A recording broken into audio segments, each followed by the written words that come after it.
Unsere Tage verlaufen nicht immer nach Plan. Dieses Mädchen rettete ein weinendes Bärenjunges. Schaut euch nur an, wie die Bärenmutter ihr für die Hilfe dankte. Alice bereitete sich auf ihre letzte Bergwanderung vor, bevor sie zur Grundausbildung einrücken sollte. Sie war nervös, aber voller Vorfreude. Sie dachte, dass ihr jahrelanges Leben in den Bergen ihr einen Vorteil beim Training verschaffen würde. Sie wollte sich vorübergehend von ihrem Zuhause verabschieden, und genau das tat sie. Sie war weit in die Hügel hinaufgestiegen, als sie plötzlich schreckliches Stöhnen hörte. In all den Jahren des Wanderns und Lebens dort hatte sie solche Geräusche noch nie gehört. Vorsichtig näherte sie sich der Geräuschquelle, und was sie entdeckte, schockierte sie. Es war ein Bärenjunges. Es war von einer steilen Klippe gestürzt und saß auf halbem Weg auf einem Felsvorsprung fest. Das Bärenfleckchen war in schrecklicher Gefahr, weinte und rief nach seiner Mutter. Die Geräusche waren herzzerreißend, und es schien, als wäre Alice nicht die Einzige, die so dachte. Die Mutterbärin stand oben an der Klippe und sah aufgebracht aus. Sie wollte verzweifelt zu ihrem Jungen hinunter, lief nervös hin und her und versuchte, einen Weg nach unten zu finden. Mehrmals versuchte sie, die Klippe hinabzusteigen, was dazu führte, dass Sand und Steine sofort auf das Bärenjunge unten fielen. Alice beobachtete das Geschehen aus der Ferne von der Seite. Bären sind normalerweise gute Kletterer, aber diese Klippe war sehr steil, und der Abstieg wäre schwieriger als der Aufstieg gewesen. Die Bärin versuchte es mehrmals, aber jeder Versuch führte sie direkt an den Rand des Abgrunds. Die Wand war zu steil. Als die Bärin begriff, dass sie ihr Junges nicht erreichen konnte, geriet sie in Panik. Nun weinten beide, das Junge und die Mutter, in einem verzweifelten Versuch, wieder vereint zu sein. Ihre Schreie waren qualvoll, die herzzerreißendsten Geräusche, die Alice je gehört hatte. Während die Bärin ihre Angst um das Junge nun lautstark ausdrückte, begann Alice, die Klippe hinaufzusteigen. Während Alice beobachtete, geschah das Unglück. Das Bärenjunge war sehr klein und konnte noch nicht gut klettern. Es schaffte es, ein kurzes Stück hinaufzuklettern, aber plötzlich stürzte es. Alice hielt den Atem an, aus Angst, Zeugin zu werden, wie das hilflose Junge unten bei den Felsen verletzt würde. Der Moment, als es erneut auf dem Vorsprung aufschlug, klang schrecklich, aber zumindest war es in relativer Sicherheit. Doch als das Junge fiel, rutschte seine Hinterpfote in eine Felsspalte, blieb an einer weichen Stelle hängen und brach. Die Pfote steckte fest und es schien große Schmerzen zu haben. Das Junge versuchte, die Pfote zu befreien, aber je mehr es zog, desto gefährlicher wurde seine Lage. Wenn es weiter zog, könnte es abstürzen und sich noch schwerere Verletzungen zuziehen. Alice konnte nicht einfach nur dastehen und dem tragischen Schicksal des Kleinen zusehen. Alles in ihr sagte ihr, dass sie handeln musste. Sie war eine begeisterte Kletterin, hatte aber keine Ausrüstung dabei. Ihr Zuhause war zu weit weg, um die nötige Ausrüstung zu holen. Sie würde kostbare Zeit verlieren. Alles hing von ihren Fähigkeiten ab. Es war ein gefährliches Unterfangen, und das Risiko war groß, aber sie musste einfach versuchen, das Bärenjunge zu retten. Sie hatte ein Seil in ihrem Rucksack, aber es gab nichts, woran sie es festbinden konnte. Sie musste ohne Sicherung klettern. Sie nahm alles Unnötige aus ihrer Tasche und teilte dann ihren Standort mit ihren Eltern. Sie erklärte, dass sie nicht in Not sei, sich aber in einer Stunde melden würde. Sie wollte sie nicht beunruhigen, aber es war wichtig, dass im Falle eines Falles jemand wusste, wo sie war. Sich der aufgeregten Mutterbärin zu sehr zu nähern, war unsicher. Also musste sie absteigen und sich dann horizontal bewegen, um das Bein des Jungen zu erreichen. Sie begann den vorsichtigen Abstieg über die Kante. Es fühlte sich viel beängstigender an als ihre üblichen Klettertouren, besonders ohne Klettergurt. Griffe für Hände und Füße waren an diesem ungewöhnlich glatten Felsen Mangelware, was dies zu einem der schwierigsten Abstiege ihres Lebens machte. Nur mit den Fingerspitzen und Zehenspitzen klammerte sie sich fest und bewegte sich vorsichtig nach unten. Doch ohne Vorwarnung rutschte ihr Fuß ab. Mit großer Anstrengung gelang es ihr, das Gleichgewicht wiederzufinden. Ein wirklich erschreckender Moment. Doch sie überzeugte sich selbst, dass sie im Dienst wahrscheinlich mit noch viel schrecklicheren Situationen konfrontiert sein würde und einfach weitermachen müsse. Schweißtropfen rannen unter der brennenden Sonne ihren Rücken hinunter. Sie wollte eine Pause machen, aber der Einsatz war zu hoch. Jede Pause konnte zu einem Sturz führen. Schließlich erreichte sie die gleiche Ebene wie den Vorsprung und bereitete sich darauf vor, sich horizontal zu bewegen. Dieser Teil hätte noch beängstigender sein können, aber jetzt spürte sie den Vorsprung unter ihren Füßen, obwohl er nicht sehr breit war. Im Vergleich zu dem, woran sie sich die letzte halbe Stunde geklammert hatte, fühlte es sich wie Urlaub an. Sie versuchte, das Weinen des Jungen und der besorgten Mutter während des Kletterns zu ignorieren, aber der Lärm von oben wurde schlimmer. Als Alice sich dem Bärenjungen näherte, wurde die Mutter, die von oben zusah, noch aufgeregter. Herabfallender Sand und Steine erschwerten Alices Kletterpartie und machten sie noch gefährlicher. Sie konnte nicht vorhersehen, wann ein großer Stein auf sie herabstürzen könnte. Die Geräusche von oben deuteten darauf hin, dass die Mutterbärin befürchtete, was Alice ihrem Jungen antun könnte.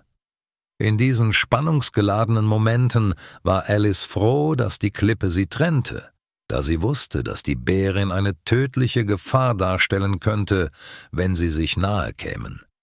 Die Angst der Mutter übertrug sich auf das Junge, was es unruhig machte.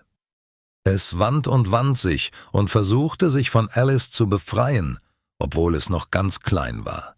Das Junge hätte sie versehentlich verletzen können. Sie sorgte sich auch, dass seine Befreiungsversuche dazu führen könnten, dass es vom Vorsprung abrutschte. Sie positionierte sich vorsichtig mit dem Rücken zum Felsen und sprach beruhigend auf das Bärenjunge ein. Es dauerte eine Weile, aber schließlich beruhigte es sich. Ihr ruhiges Auftreten und ihre sanfte Stimme schienen es erreicht zu haben. Nachdem sie näher herangekommen war und die Pfote in der Spalte untersucht hatte, entschied sie, dass das Junge leicht herauskommen würde, wenn man sie in die richtige Richtung drehte. Aber zuerst wollte Alice sicherstellen, dass es nicht zur anderen Seite hinunterfiel. Als das Junge ihr erlaubte, es zu berühren, holte sie das Seil aus ihrem Rucksack und band es ihm unter den Vorderpfoten um die Taille. Was dann geschah, war ergreifend. Das kleine Bärenjunge beruhigte sich und hörte auf zu weinen. Auch die Bärin, die von oben zusah, wurde still. Es schien, als fände das Kleine Trost in Alices Gegenwart. Als sie es vorsichtig mit dem Seil festband, schmiegte es seinen Kopf an ihre Brust. Es war fast wie eine Umarmung von dem kleinen Bären, und bei dieser Geste schossen Alice Tränen in die Augen. In diesem Moment wurde der Druck, das Junge in Sicherheit zu bringen, nur noch stärker. Sie musste dieses Bärenjunge retten. Sie band das Seil auch um sich selbst, streichelte dem Jungen über den Kopf und zog vorsichtig seine Hinterpfote aus der Spalte. Er gab ein leises Schmerzensgeräusch von sich, aber nichts deutete auf einen Bruch hin. Etwas Fell an der Pfote war abgeschürft und sie war leicht geprellt, aber es schien keine ernsthaften Verletzungen zu geben. Dann kam der nächste schwierige Teil. Sie musste sich überlegen, wie sie aus dieser Situation herauskommen sollten. Sie hätte es unmöglich mit dem an sie gebundenen Bärenjungen die Klippe wieder hinaufgeschafft. Nicht nur, dass es ihr Gleichgewicht gestört hätte, was den Aufstieg unmöglich machte. Das Junge war trotz seiner geringen Größe bereits recht schwer. Sie kannte ihre Kräfte. Ein Aufstieg war ausgeschlossen. Das hätte sie beide das Leben kosten können. Nach unten abzusteigen bedeutete, sich von der Mutterbärin zu entfernen, was ihre Wiedervereinigung erschweren würde. Aber es gab keinen anderen Weg, um das Junge aus dieser Lage zu befreien und beide am Leben zu erhalten. Alice beschloss, dass sie einen Weg finden würde, das Junge zur Mutter zurückzubringen, sobald sie auf festem Boden wären. Das Seil war sowohl am Jungen als auch an Alice befestigt. Sie musste das Junge zum Boden hinunterlassen, aber geeignete Griffe oder Hebelpunkte zu finden, war nicht einfach. Sie hoffte, dass das Gewicht sie nicht überwältigen würde. Vorsichtig hob sie das Junge über die Kante des Vorsprungs und hielt das Seil mit den Händen fest. Dem Kleinen gefiel das nicht. Aus seiner Sicht sah es so aus, als würde seine Retterin ihn plötzlich über den Abgrund hängen. Das musste für das kleine Bärenjunge beängstigend sein, aber sobald es begriff, dass es nicht fiel, beruhigte es sich. Langsam ließ Alice das Seil durch ihre Hände gleiten, und das Junge sank sanft zu Boden. Sie musste sich so weit wie möglich nach hinten lehnen, um ihr Gewicht zur Sicherung des Seils zu nutzen. Das Bärenjunge wog zwar nicht so viel wie das Mädchen, war aber dennoch recht schwer. Es erforderte all ihr Wissen und Können, um es behutsam hinunterzulassen. Der Vorgang schien reibungslos zu verlaufen, als plötzlich eine unerwartete Wendung eintrat. Als das Junge sich dem Boden näherte, wurde es vor Vorfreude aufgeregt und begann sich zu winden und zu zappeln. Dadurch wurde es für Alice schwieriger, ihre Position zu halten, und sie rutschte gefährlich nah an den Rand. Doch dann bemerkte sie, dass das Seil locker wurde. Ein Blick hinunter zeigte ihr, dass das Junge sicher den Boden erreicht hatte. Sie legte das Seil beiseite, nachdem sie sichergestellt hatte, dass das Kleine in Sicherheit war. Nun war sie an der Reihe, aber zuerst beschloss sie, eine kurze Pause einzulegen. Ihre Hände zitterten und ihre Schultern schmerzten von der enormen Anstrengung, das Gewicht des Bärenjungen gehalten zu haben. Eine Zeit lang saß Alice einfach nur da und schnappte nach Luft. Doch kaum hatte sich ihr Herzschlag beruhigt, fing er wieder an zu rasen. Der Boden unter ihr fühlte sich nicht mehr so stabil an wie noch vor ein paar Minuten. Stücke des Vorsprungs begannen abzubröckeln.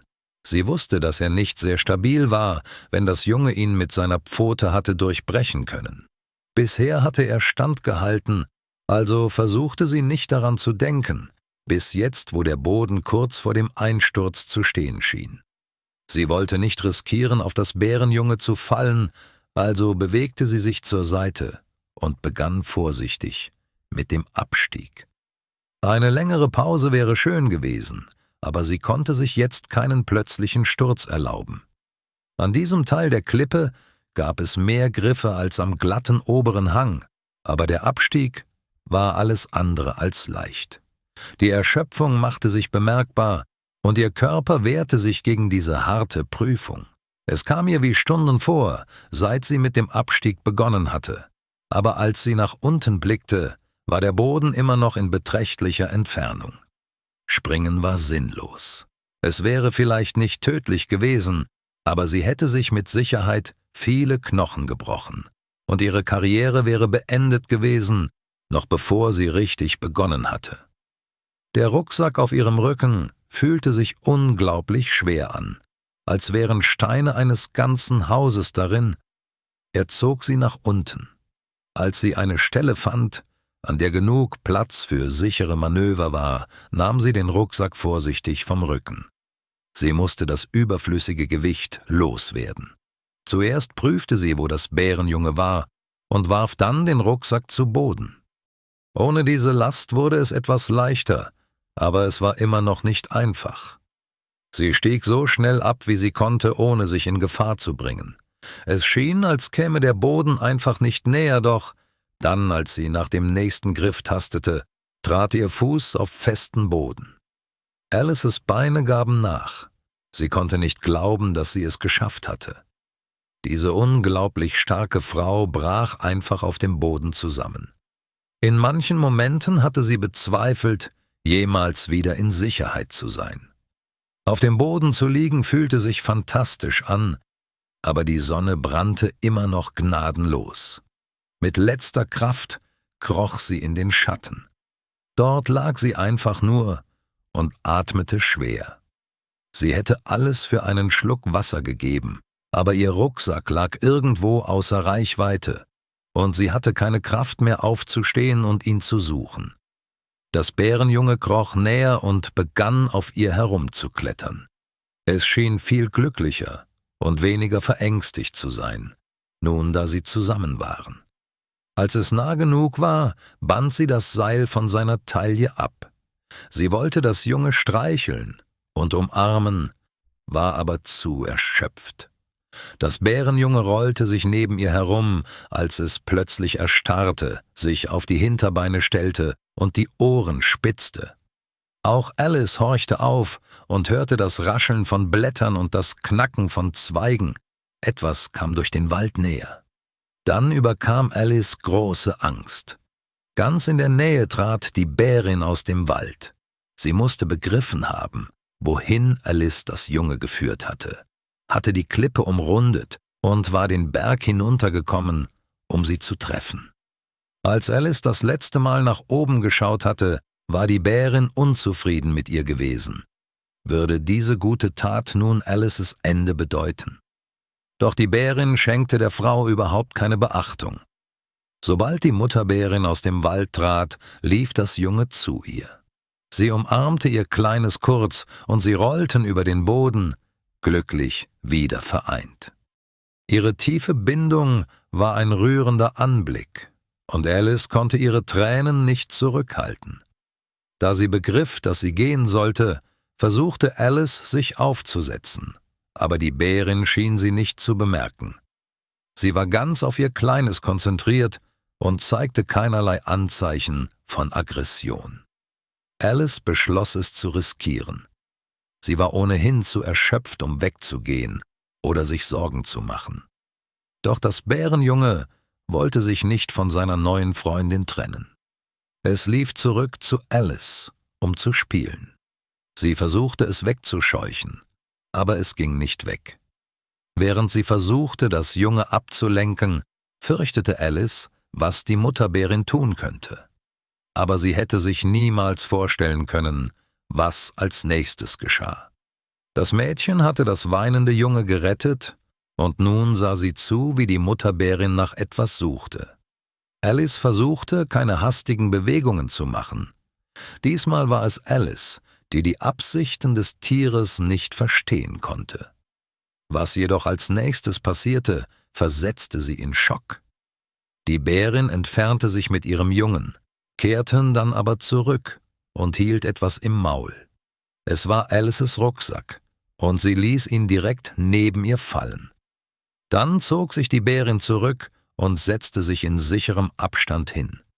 Alice konnte es nicht glauben. Sie öffnete schnell die Tasche und holte ihre Wasserflasche heraus. Sie nahm mehrere große Schlucke des eiskalten Wassers. Die Thermoflasche war verbeult, funktionierte aber noch. Sie saßen in Stille und Frieden da. Und Alice wäre fast eingeschlafen. Es wirkte, als würde die Mutterbärin sie bewachen, bis sie wieder zu Kräften kam. Alice hatte ihr Junges gerettet, und nun dankte die Bärin ihr, indem sie sicherstellte, dass es Alice gut ging, bis sie weitergehen konnte. Es war eine unglaubliche Erfahrung, am Fuße einer riesigen Klippe, neben einer Bärin und ihrem Jungen zu liegen und einfach gemeinsam zu ruhen.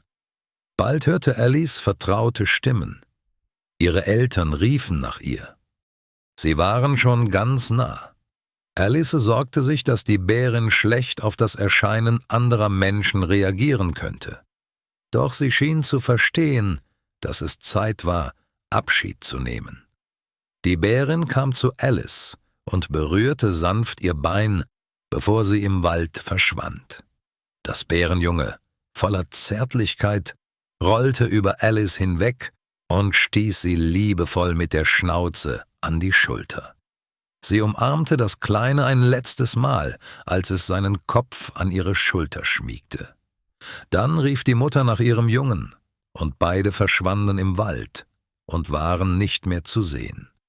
Es war schwer zu glauben, dass jemand diese unglaubliche Geschichte glauben würde, und gäbe es nicht die riesigen Bärenspuren um sie herum, können die Leute zweifeln. Dennoch waren ihre Eltern einfach nur froh, dass sie unversehrt geblieben war. Alices Nachricht hatte sie beunruhigt, und sie hatten sehnsüchtig auf ihr Signal gewartet, dass sie in Sicherheit sei. Sie war jedoch dankbar für ihre Sorge. Ihr Vater stieg noch einmal hinauf, um die Sachen zu holen, die sie aus ihrem Rucksack geworfen hatte, und sie verließen den Wald. Diese Erfahrung blieb Alice in Erinnerung, während ihrer Grundausbildung und sogar während Kampfeinsätzen. Wenn es schwierige Momente in ihrem Leben gab, erinnerte sie sich an ihren Mut an jenem Tag, und das half ihr immer die Kraft zu finden, jedes Hindernis zu überwinden. Als sie Jahre später in diese Hügel zurückkehrte, war das Bärenjunge bereits erwachsen und hatte sogar eine eigene Familie. Beim Beobachten empfand Alice tiefe Genugtuung. Obwohl sie nicht ganz sicher sein konnte, hatte sie immer das Gefühl, dass der Bär sie aus der Ferne erkannte. Und das war ein wirklich besonderes Gefühl. Danke fürs Zuschauen.